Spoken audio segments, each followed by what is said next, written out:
اهلا بيكم في فيديو جديد من فيديوهاتنا. فيديو النهارده هو اول فيديو من سلسله حلقات كتير قوي للجرامر. هنتعلم مع بعض الجرامر من الاول خالص، من اول السبجكت بروناونز لحد المبني للمجهول.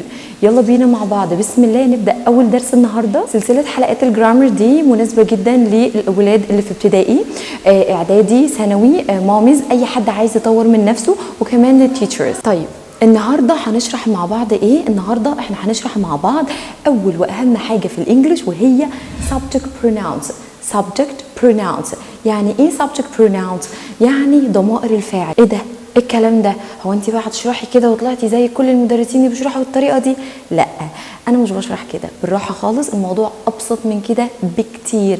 احنا بنشرح بالطريقه اللي هتلاقيها دايما وانت بتحل، ابسط واسهل طريقه. انت وانت بتحل مش هتلاقي فاعل وفعل ومفعول والكلام ده. طيب امال انا هلاقي ايه؟ تعالى وانا اقول لك. طيب قولي لي يا خديجه، هو يعني ايه فاعل اصلا؟ فاعل يعني الناس اللي بتعمل الحاجات، اللي بتقوم بالافعال. ايه ده؟ انا مش فاهم. طيب هقول لك على حاجه، البطل بتاع الجمله برضو مش فاهم. طب اقول لك على حاجه، عندي احمد ومش راضي يجي احمد، اجيب بداله ايه؟ هي. عندي منى ومش راضيه تيجي منى، نجيب بدلها مين؟ شي. عندي قطه ومش راضيه تيجي القطه، نجيب بدلها مين؟ ات. عندي احمد ومنى ومش راضيين يجوا، اجيب بدلهم ايه؟ they. وهي دي subject pronouns، الضمائر. يلا بينا مع بعض نشوف اول واهم subject pronoun في التاريخ، وهو مين؟ وهو I. بالراحه كده، انت لو عايز تتكلم عن نفسك، عايز تشاور على نفسك، تقول ان انت اللي عملت الحاجه دي، تشاور على نفسك بايه؟ I. سواء انا ولد، انا بنت، ايا كان انا نوعي ايه، فانا عايزه اتكلم عن نفسي، فهقول ايه يا ابطال؟ هقول I. زي مثلا كده I am خديجه، انا بشاور على نفسي، انا يا جماعه خديجه، I am خديجه. بص انا بعمل ايه؟ بشاور على نفسي، I am خديجه. I ate an apple، انا كلت التفاحه، I ate an apple. كده انا عملت ايه؟ كده انا استخدمت subject pronoun اسمه I عشان اعمل ايه؟ عشان اتكلم عن نفسي. يبقى ده اول subject pronoun معانا، يا رب تكون فهمناه. يلا بينا نخش على تاني subject pronoun. طيب لو في ولد وانا عايزه اتكلم عليه، عايزه اشاور عليه، عايزه اقول هو ده احمد، هو شاطر، هو دكتور، استخدم ايه؟ استخدم subject pronoun اسمه he. يبقى بشاور على الولد بايه؟ he. تعالى كده نشوف. بقول ايه؟ he is احمد، هو ده احمد، هو يكون احمد. he ate an apple، هو كل التفاحه، he ate an apple. يبقى لما اكون عايزه اشاور على ولد اقول ايه؟ he. بشاور على ولد اقول ايه؟ he. نيجي بعد كده معايا subject سهل جدا، وهو ايه؟ وهو she. لو انا عايزه اشاور على بنوته، عندي بنوته جميله كده وعايزه اشاور عليها، اشاور عليها بايه؟ اشاور عليها بشي. عايزه اقول هي اموره، she. بنوته، she. هي دكتوره، she. يبقى بشاور على البنوته she، بس لازم تكون بنوته واحده. طيب تعالى معايا كده، she is منى، دي تكون منى، she is منى. she ate an apple، على فكره هي اللي كلت التفاحه، she. بشاور على بنوته، اتفقنا؟ يبقى تعالى نرجع مع بعض لحد هنا. بتكلم عن نفسي I. ولد he، ولد واحد he. بنوته واحده she. اوكي يلا نكمل مع بعض. في حاجات كتير حوالينا مش بتفهم، بس طبيعي اتكلم عنها. ليه؟ لانها جزء من حياتي، طبيعي اتكلم عنها. زي ايه؟ زي القلم اللي انا ماسكاه، طيب زي مثلا التيشيرت اللي انا لابساه، زي مثلا البورد دي. كل الحاجات دي طبيعي ان انا اتكلم عنها. ليه؟ لانها جزء من حياتي. طيب اشاور عليها بايه؟ اتكلم عليها بايه؟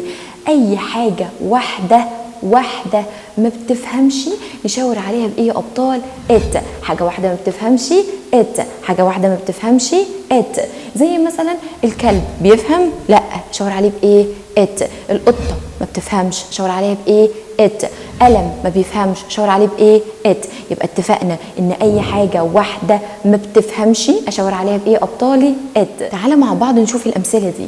It is a cat، عندي قطه وعايزه اشاور عليها، عايزه اقول ان دي قطه ما بتفهمش، اشاور عليها بايه؟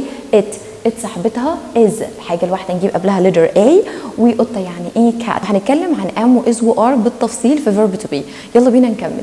it is a cat، قطه واحده ما بتفهمش. it is a flower، ورده اكيد ما بتفهمش، نشاور عليها بايه؟ it ate an apple، هي كلت التفاحه، ممكن تكون القطه اي حيوان مثلا اليف عندي وهكذا. يبقى حاجه واحده ما بتفهمش ات. نراجع تاني، بشاور على نفسي بايه؟ اي. بشاور على نفسي بايه؟ اي. ولد واحد هي، ولد هي. بنوته واحده شي، بنوته واحده شي. حاجه واحده ما بتفهمش ات، حاجه واحده ما بتفهمش ات. طيب افرضي بقى انا عايزه اكلم البني ادم اللي قدامي. طيب واحد ولا كتير؟ واحد. اقول عليه ايه؟ you. انت. you are clever. انت شاطر. ايا كان انا هقول له ايه. طيب افرضي خديجه انا بكلم 100 بني ادم، هنقول لهم ايه؟ you برضو. طب افرضي مليون؟ you برضو. يبقى بكلم بني ادم قدامي بقول له ايه؟ you. يبقى بكلم سواء بني ادم واحد او مليون بني ادم اقدر اكلمهم بايه؟ you. اتفقنا؟ تعال نشوف الكلام ده. بكلم بني ادم بقول له you are clever. على فكره انت شاطر. انا كده بكلمه هو قدامي. اتفقنا؟ بخاطبه هو. طيب بقول له you ate an apple. انت اللي كلت التفاحه. يبقى اتفقنا اكلم بني ادم اقول له ايه؟ بني ادم قدامي you. لازم بني ادم واحد؟ لا، ممكن يكونوا 100 بني ادم، مليون بني ادم. خلاص اتفقنا. نيجي بقى لاسهل subject pronoun معانا وهو we. ايه وي ده؟ بالراحه كده. انا بتكلم انا، تمام، واتنين اصحاب، انا وبابا وماما، انا واخواتي، انا ومدرسين بتوعي، انا وتيتا وجده. المهم ان انا معاهم ولا مش معاهم؟ انا معاهم. نقول على نفسنا ايه؟ مش عايزين نجيب اسمنا، احنا عايزين نقول ضمير كده ايه يبقى بدل اسامينا كلنا. نقول ايه؟ وي. احنا كلنا وي. اللي بيتكلم معاكم ولا مش معاكم؟ معانا. يبقى بالراحه كده، انا وبابا وماما وي، انا واصحابي وي، انا واخواتي وي.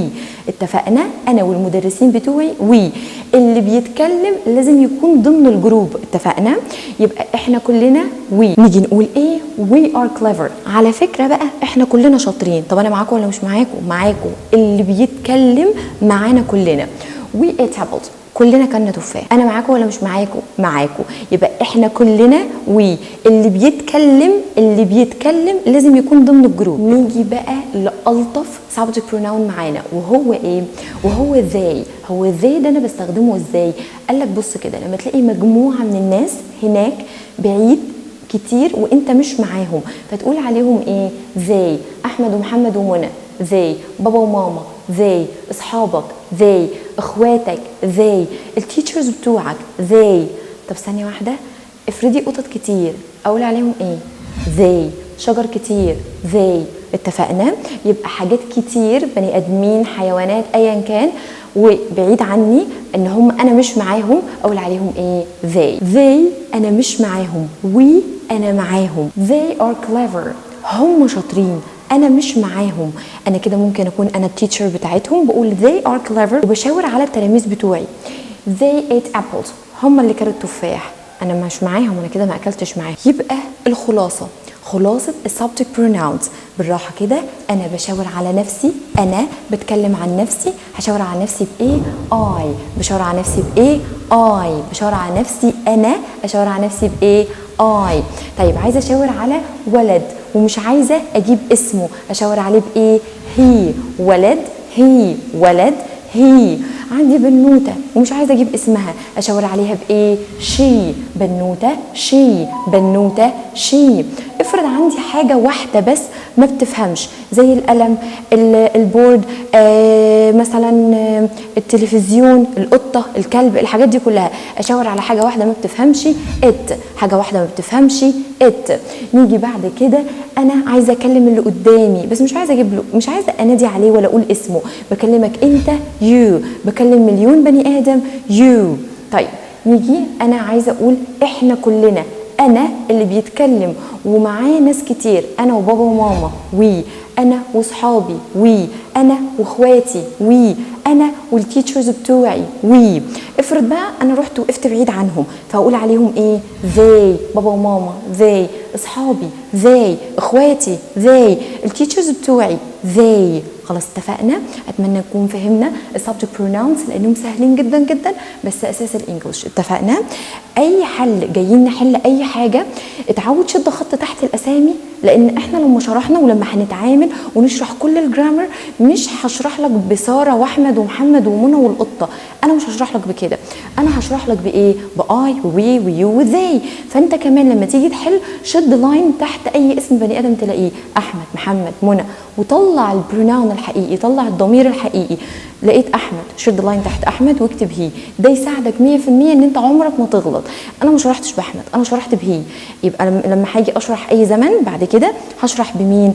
باي ووي ويو وذي وهكذا.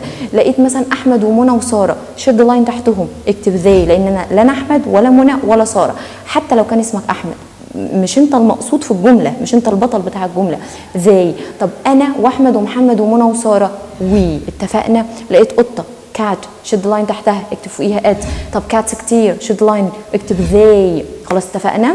اخر حاجه عايزه اكد عليها، حاجه واحده ما بتفهمش ات، حاجات كتير زي. ازاي؟ قطه واحده ات، قطط كتير زي، كلب واحد دوج ات، طب كلاب كتير زي. اتمنى الفيديو يكون عجبك واستفدت منه ووضحنا شويه السبجكت بروناونز.